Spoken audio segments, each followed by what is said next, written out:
I'm Father Jerry Hi, Rodenfeld, Father. pastor here for 23 and a half years, not all at once, and we're doing our founding family video history, and with me is another founding family, so I invite you to state your names. Judy Lovell. And David Lovell. And when did you move into the southeast part of Delaware County?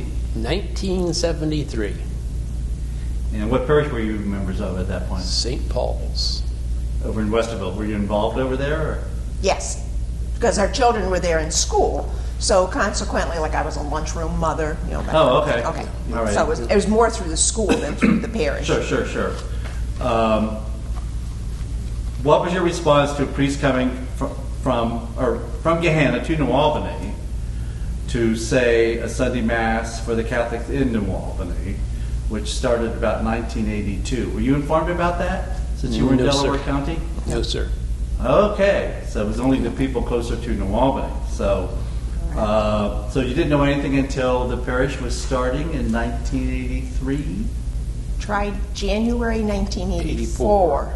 Because we were contacted by a parishioner that we had been redistricted. And Tammy was in the 8th grade at that time. Tammy, your daughter. Oh, sorry, yes. Go ahead.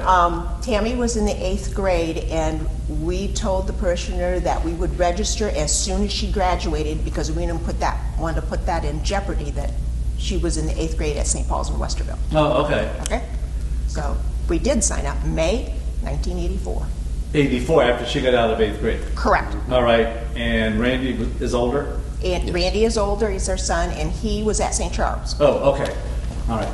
So, did you get a letter officially stating that you were in the boundary of a new parish? No, we did not. I mean, that was the information we gave to the parishioner that contacted us, the fact that we wouldn't be able to actually join the parish until the graduation of our daughter from St. Paul's. But somebody from the new parish here contacted you to say you are within the boundaries of the new parish. Correct. Did they give you the name of the parish? Did they say it was Church of the Resurrection? Yes, they did. Yes, I think so. Did they indicate where they were gathering for masses at that point? At the Lions Club. Correct. Yes. Correct. So you knew about that. Yes. And it was more or less down the street versus over across the reservoir to Right. St. Paul. All right. Right. All right. When you first showed up for masses, were you welcomed? Was she received well? Or? Very warmly. The priest that was there at the time was very congenial, very personable, and very inviting. So it was a no-brainer in talking to him the very first time, like, he's very pleasant. I like him. I mean, he had a magnetism about himself. So, Were you anxious to get involved? Were you willing to get involved? at that time, all hands were on deck. That's right. I mean, He was very persuasive about calling He you up was- and saying, would you like to volunteer for blah, blah, blah? And of course, who's going to turn a priest down? Well, obviously, he was very Gone are the persistent. days. Right. He was very persistent because we had low numbers at that time. The church had to develop. So, like I said, all hands were on deck, and we were involved just about in everything possible, from the choir to EOMs to lectors to making the communion bread to mowing the grass, bookkeeping. Yes, I remember that. So, yeah, I mean, it was an automatic. So not only did he welcome you, but did he also give you a pledge envelope at the same time? Well, yes. We got one, yes. And we did. And we filled it out, but didn't put any money in it. Were you Oh, willing, yeah. were you willing to make a sacrifice Oh, yes. financially? Oh, yes. To build the Yes. first structure? Yes. Okay. And then, so that was dedicated in July 1985. Correct. So, and things evolved from there. Right. Yes. Anything about that? What was the sense of being in the first church building? Oh, it was a new beginning. I mean, obviously, we were at St. Paul's. That was a developed church by the time we got there and was running on its own with the numbers that were there. This is the beginning of a new structure, a new church, and a new beginning for the area. So we were kind of pleased in that aspect of it. Well, and then when we were in the Lions Club, you got to know everybody because it was a very confined area. Yes. So by the time we moved into this little bit bigger building, all that community went with us. That community's feeling went with us. Okay. And everybody was real welcoming to everybody else. And of course, when you're all involved in all different ministries, you see each other quite often. And so, it was so friendly and so warm. And everybody participated in that Right. atmosphere of hospitality. Well, shall we say. think so anyhow now. Whether everybody thinks it, I don't know. So, any response to where we are today? I am so pleased that we carried that friendliness, that warmth over into a much bigger, because that was a real concern at the time we built this structure. Okay. Was that going to still be the friendly people, because we would have so many more people showing up, and it has, and that's been wonderful. It's been a very pleasing experience. I mean, they talked about the fire.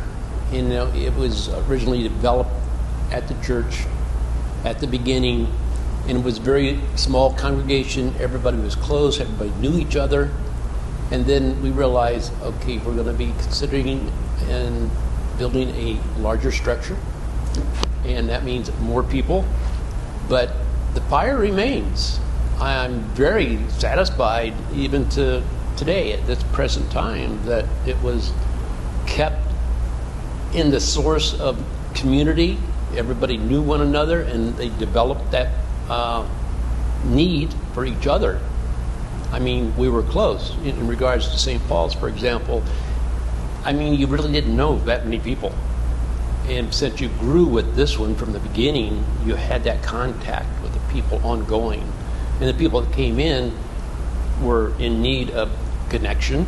So, I mean, kind of automatic to go to them, because that's the way originally this church was developed. So, From what I recall, it was termed as a post-Vatican II parish. Somebody made that statement to me. So in terms of, it was one of the few parishes in the Columbus Diocese to have been started after the council ended in 1965. Okay. So there weren't that many, maybe half a dozen or so, something like that, maybe more. So I'd have to sit down and go through the chronology. So, But it's been a wonderful parish. We are so blessed to be here. well, thank you for being part of the foundation of it and being welcoming and hospitable to people. I was here for reconciliation service at the Lions Club, either Lent of '84 or Advent of '84. And then I was present when the first church building was dedicated in July of '85. There were about 30 priests present for that, which today would be about a third of the priests of the diocese. So things have changed over the years. Yes. Any other comments? Any other? Yes, because one of the questions I think that you had originally was, what was something that really you remember from those founding days? And because we were involved in so many different ministries, they did a festival to try to raise money, and that was so much work. But we were part of the choir, and they did a hillbilly presentation, and it was hilarious. And I will never forget that because, we were all people who had children who were, around the teenage years or whatever. And the lady who ran the choir was Candy Cush. Yes. And she let us, have our adult children be involved if they wanted to be. And I remember Nancy and Frank McDonald had older children, same age as our children, and they wanted to be involved, and they were involved in it. So it was quite an age, and I think that was all a part of what this parish was about. All ages were included. And that was during the parish festival? Yes. Yeah. Some local entertainment, shall we say? That's right. It was a cheap price. For better or worse, right? So stuff like that draws people together. So Right. So. And so that's why I could remember that one particular thing, that it was just like, this was crazy. I never thought I'd ever be involved in. First of all, I can't sing. Hey, and your kids were not embarrassed? Teenagers can be, oh, mom and dad, you're not going to do that. Right. Yeah. So, yeah. Any other comments, observations? no, seriously, like I said before, it's been a blessing that it has continued to the dynamics that it is today. And I still get that same feeling of unity when I come into the church, the closeness of the people. And that's a blessing in itself. But it all came from, not all, but a good portion came from the original church. Correct. So Original sense of community. Right. So. Right. So hopefully it'll continue for a long, long time. Well, ideally, doing these interviews with the founding members will enhance the spirit that we wish to continue within the parish. Okay. Well, I'm hoping that all the founding families that are available will express how much they appreciate this parish. So, because I think that whenever we see each other, because sometimes we're all getting to this age where we don't see each other real often for whatever reason. But when we do, we're so excited, and we talk about all the things that went on when we first joined the parish. So, yeah.